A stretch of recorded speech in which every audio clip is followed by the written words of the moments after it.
Hi kaibigan! Welcome to my channel. Ngayon, ang topic natin ay kung paano natin malink ang ating bank account sa ating GCash account.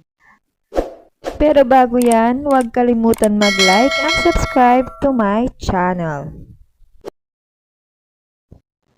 So ngayon, simulan na po natin. Pumunta lang tayo dito sa Play Store at search natin yung BPI apps online. Ganyan po dapat yung apps. And then, pag nakapag-download na kayo, input nyo lang yung inyong username and then password. At ngayon, punta na tayo sa GCash natin. Click the profile. Pindutin yung My Link Accounts.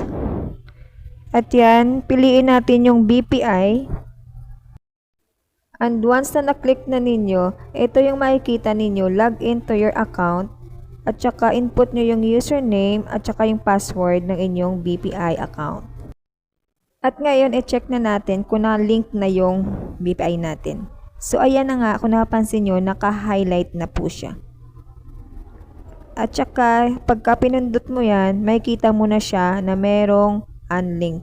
Meaning, naka-link na po kayo.